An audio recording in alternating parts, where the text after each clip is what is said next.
Selamat pagi, salam sejahtera untuk kita sekalian. Salam.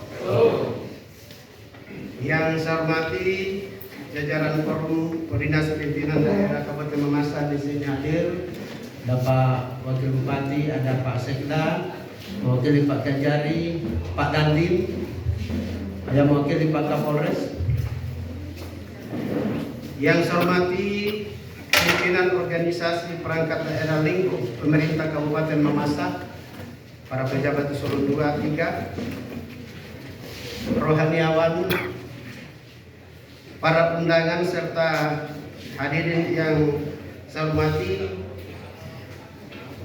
terutama semua yang baru dilantik, baik pejabat eselon 2, 3, dan 4, dan kepala puskesmas, pendamping, serta adik-adik wartawan LSM, hadirin sekalian yang saya tidak sempat sapa satu persatu, semua saya hormati dan saya muliakan.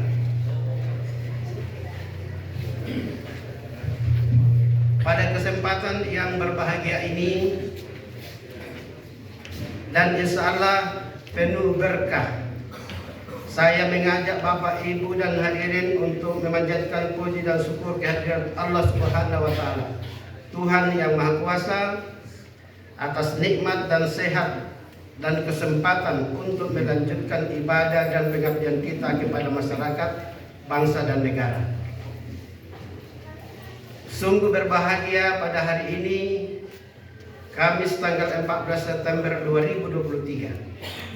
Kita sama-sama menyaksikan sejumlah pejabat mengangkat sumpah dan janji di hadapan kita semua yang hadir di tempat ini. Itu berarti mereka datang dengan satu niat yang tulus, mau mengemban jabatan dan kepercayaan ini untuk melayani masyarakat. Saya harap para pejabat yang dilantik hari ini dapat menjalankan tugas barunya dengan baik. Penting bagi saudara untuk bekerja penuh dedikasi dan menjadi teladan di lingkungan kerja saudara. Tidak kalah pentingnya untuk disadari bahwa apa yang saudara kerjakan dan senantiasa dinilai oleh masyarakat juga dilihat dan dipertanggungjawabkan kepada Tuhan yang Maha Kuasa kelak di kemudian hari. Hadirin yang berbahagia, pelaksanaan pelantikan dan mutasi jajaran pejabat setiap instansi pemerintah adalah bagian dari kehidupan organisasi, di mana dengan adanya perubahan kelembagaan dan aturan terbaru perlu dilakukan penyesuaian kebutuhan personil dalam organisasi birokrasi dalam rangka memantapkan dan meningkatkan kapasitas kelembagaan. Sejak berlakunya PP 11 tahun 2017 tentang manajemen PNS sebagaimana telah diubah dengan PP 17 tahun 2020, disebutkan bahwa jabatan PNS terdiri atas jabatan administrasi disingkat JA, jabatan fungsional disingkat JEF, dan jabatan pimpinan tinggi atau JPT.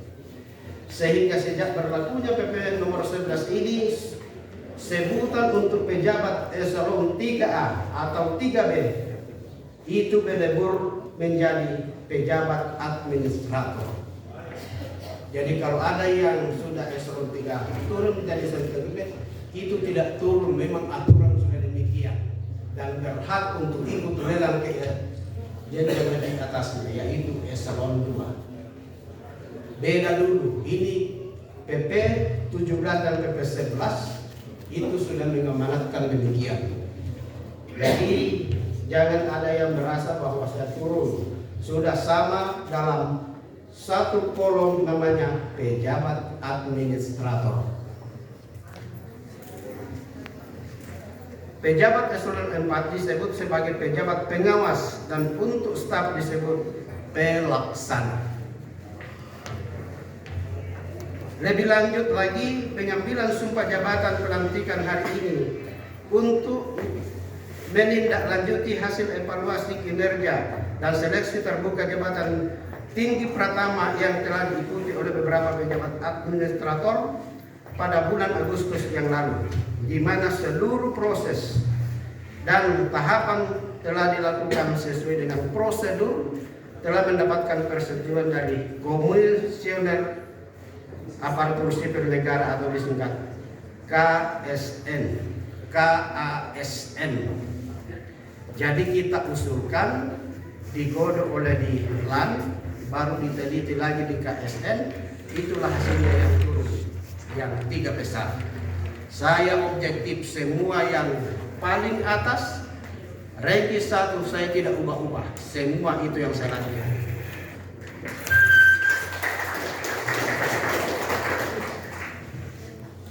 Saya berpendapat bahwa tidak mungkin saya akan lebih pintar dari LAN. Tidak mungkin saya akan lebih pintar dari KSN. Apalagi pendirian kami bersama Pak Bupati, Pak Sekda sudah cocok dengan itu, maka itulah yang terjadi pada siang hari. Bapak Ibu sekalian yang saya hormati, jabatan adalah kepercayaan, oleh karena itu diminta kepada saudara-saudara untuk dapat menjaga dan merawat kepercayaan yang telah diberikan. Tantangan pembangunan ke depan bagi pemerintah Kabupaten Mamasa akan semakin berat. Kabupaten kita masih memerlukan pembenahan berbagai bidang, maka saya harap saudara-saudara setelah ini dapat menyelesaikan tugas yang masih perlu dibenahi serta membuat perencanaan strategis atas langkah yang telah ditempuh, yang akan ditempuh organisasi perangkat daerah. Berikan pelayanan publik yang prima, karena sejatinya tugas kita sebagai perangkat daerah adalah menjadi pelayan masyarakat. Sadari bahwa dengan kedudukan yang tinggi datang tanggung jawab yang besar pula. Jadi makin tinggi jabatan masih besar tanggung jawab. Mari kita bersama-sama berjuang dan bekerja sama untuk menciptakan dan membangun masyarakat Mamasa ini menjadi semakin sejahtera dari waktu ke waktu. Bangun konsultasi dan komunikasi ke atas serta koordinasi ke samping dan ke bawah, sehingga terjadi sinergi terhadap pelaksanaan tugas pemerintahan. Saya dan seluruh masyarakat Mamasa menanti dedikasi dan kinerja saudara-saudara. Buktikan bahwa saudara layak dan pantas dengan memberikan apa yang terbaik dari jabatan saudara yang ada sekarang. Sebelum mengakhiri sambutan ini, saya ingin menyampaikan beberapa hal dan harapan.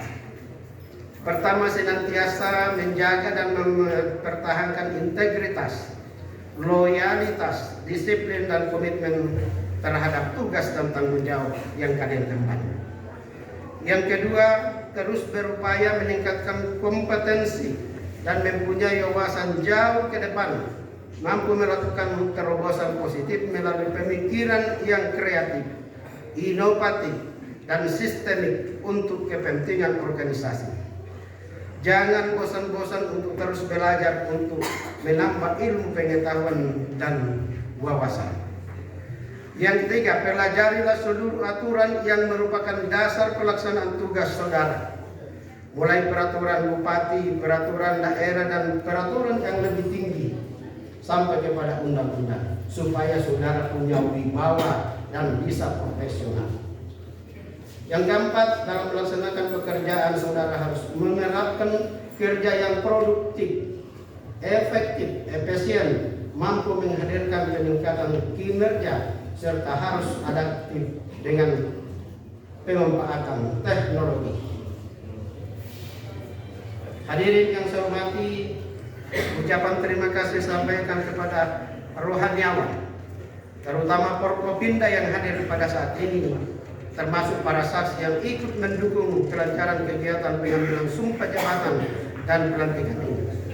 Juga tidak terlepas dari kerja keras semua elemen, sehingga menjadikan acara ini menjadi penuh hikmat, terutama jajaran BKDD Kabupaten Mamasa. Kesempatan ini saya juga menyampaikan kepada kita semua bahwa saya dengan Pak Wakil Bupati tinggal 5 hari akan berakhir masa jabatan. Kalau dihitung untuk hari kerja tinggal 3 hari.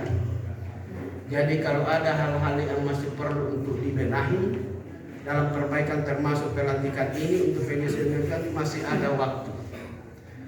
Sampai jam 12 malam pun masih bisa diperbaiki supaya semuanya tuntas. Saya dan Pak Wakil Bupati kurang lebih 5 tahun memimpin daerah ini. Saya 12 tahun. Tadi waktu melantik saya hampir tidak bisa menilai, agak gemetar karena saya ingat kurang lebih 5 tahun ini tidak pernah saya tidur, selalu ancaman hukum, laporan nonstop ke KPK, ke Kejaksaan Agung, ke Kapolda, di mana-mana. Jadi saya semua itu saya berdoa mudah-mudahan bisa keluar dengan selamat. Itu yang membuat saya berdoa di Jakarta. Tinggal 5 hari. Bayangkan kalau demo biasa, tapi itu yang laporan non-stop membuat saya haru tadi tidak bisa menangani. Saya berdoa bersama Pak Wakil Bupati, mudah-mudahan kami bisa selesai dengan baik. Dan ini bisa karena bantuan semua pihak, terutama Forkopimda, para asisten staf ahli pimpinan OPD sampai ke tukang sapu. Bantuannya kepada kami luar biasa. Utamanya dan utama para pemuka agama, tokoh adat, tokoh masyarakat, seluruh elemen. Bantuannya luar biasa, doa restunya, sehingga sampai hari ini bisa kita jalankan roda pemerintahan. Sekalipun di sana sini banyak kelemahan, tapi mau diapa dalam periode kedua ini. Tahun pertama dilanda gempa, tahun kedua 34 COVID-19, dan terakhir ini inflasi yang melanda kita, sehingga tidak bisa maksimal untuk berbuat yang terbaik dalam mengembang visi misi saya dengan Pak Wakil Bupati. Dimaklumi, mohon dimaklumi, kami mau sekali tapi apa daya, karena itulah kondisi. Jadi saya dengar SKPJ Bupati masa untuk 2023-2024 Pak Yakob Solon, ya mungkin akan dilantik apakah hari Senin atau hari Selasa. Sesudah itu kami akan serahkan itu. Tidak usah khawatir, dan justru kita berdoa bahwa yang diusulkan oleh DPR, yang diusulkan oleh provinsi, itulah yang turun, berarti itulah hasil seleksi dan kehendak Tuhan. Mohon untuk kita semua terima itu, sambut baik itu, perlihatkan loyalitas yang baik, supaya tenang kami berhenti dengan Pak Wakil, lebih tenang setelah pejabat PJ Bupati datang di tempat ini. Tidak usah juga khawatir, jangan sampai begini begitu. Itu hanya prediksi, itu hanya perkiraan. Yang Pak Yakob Solon akan datang, insyaallah kalau jadi itu dengan tupoksinya PJ, tidak mungkin akan lain-lain. Dan dia harus membawa bagaimana memasak terbaik ke depan, karena dia juga putra daerah. Dia dulu lama di KPU sama Ibu Suri, kemudian asisten 1 di sini kurang lebih 2 tahun. Kita rekom untuk usulan memasak jadi menduduki pejabat keseluruhan di provinsi, jadilah kepala hukum, biro, terakhir asisten pemerintah asisten ekonomi dan pembangunan. Jadi saya dengar SK ini sudah ditandatangan dan Pak PJ sudah telepon saya, PJ Gubernur, bahwa SK untuk PJ Bupati Mamasa sudah tinggal dulu. Mohon doa restu kita semua supaya itu berjalan dengan baik. Yang paling dijaga adalah kata-kata, ungkapan. Kita ini aparat negara, pegawai, ya siap diatur. pasti datang dengan aturan, pasti datang dengan bekal dari gubernur, dari Mendagri, dan pasti dia tahu kondisi daerah Kabupaten Makassar. Jadi mohon juga seluruh pejabat yang ada tidak usah pusing ke sana kemari. Pokoknya apa yang diperintahkan beliau, masih ada Pak Sekda akan parlemnya dan semua kita semua parlem. PJ tidak bisa jalan sendiri, butuh peran kita semua. Saya dengan Pak Wakil selama ini tidak bisa jalan. Saya kan tidak bisa mengerti, tidak bisa bikin surat, tidak bisa apa, hanya perintah. Ya, tanpa bantuan dukungan dari bawah tidak mungkin kita akan bisa menjalankan tugas dengan baik. Itulah yang saya tekankan kepada kita semua, jaga kebersamaan, jaga kekompakan, jaga ucapan. Lebih baik kosong omong daripada omong kosong. Bicara yang rasional supaya tidak memusingkan atasan. Ini pesan saya kepada para pejabat, karena biasa itu pejabat kalau pergantian banyak kekhawatiran, akhirnya compang camping ke sana kemari. Bagaimana? Tidak, kita jalan sesuai dengan tupoksi kita masing-masing. Tupoksi bupati jelas, tupoksi PJ jelas hanya 1 tahun, tupoksi asisten staf ahli jelas, para OPD jelas, semua kita sudah diatur dengan undang-undang. Itu yang saya ingatkan, ya, supaya bisa kita tenang, kita terima PJ dengan tenang, kami juga lepas dengan tenang, di mana-mana hati senang, pensiun senang, aktif senang, di mana-mana hati senang. Kita sudah diajari waktu pramuka, di rumah senang, di sekolah senang, di rumah sakit juga senang, di rumah ibadah senang, pensiun senang, aktif senang, di mana-mana hati senang. Gitu, jangan mau sisa terus pusing-pusing ini itu, lapor sana lapor sini, akhirnya buah energi, anarkis akan jatuh dengan anarkisme. Jangan mau coba-coba ini karena kita mau ini, akhirnya jatuh pula dengan anarkis. Buat ketenangan akan jatuh juga kita dengan ketenangan. Karena doa kita, ya Allah, berikan saya keselamatan dunia dan berikan juga keselamatan akhirat. Itu kunci yang kita perjuangkan. Tujuan apa yang kita buat satu, untuk kebahagiaan. Jadi berpikirlah untuk bahagia, jangan selalu pusing, jangan selalu takut, jangan selalu resah, jangan selalu kurang uang. Biar tidak uang, semangat saja, karena hidup ini ditentukan oleh cara berpikir dan semangat. Saya kira itu, dan saya dengan Pak Wakil Bupati menyampaikan kepada seluruh pejabat, terima kasih atas bantuannya. Terima kasih Pak Forkopimda, titip salam buat Pak Kajari, titip salam buat Pak Kapolres, Pak Dandim, Pak Ketua DPR dan semua teman sejawat kita, kerja kita. Terima kasih kepada semua OPD, terima kasih kepada semua pemuka agama. Kita semua atas bantuannya sehingga dapat kami menjalankan pemerintahan dengan baik sekalipun masih banyak. Mohon maaf, beri maaf. Kami juga mau yang terbaik, tapi mau diapa? Sudah itulah kemampuan yang diberikan kepada kami. Dan kita akan tetap bersama-sama untuk mengurus daerah ini. Apapun peran kami juga setelah pensiun, setelah meraih jabatan, kami juga berpikir bagaimana memasak ke depan semakin baik. Mesa kada di Petuo, pantang kada di Pumate, si tayo si Pakasanle, si Rande Mayamay. Ini jangan cuma slogan, tapi mohon untuk betul-betul dimanfaatkan. Persaudaraan, kekompakan, kerjasamaan harus di atas segala-galanya. Terima kasih. Assalamualaikum.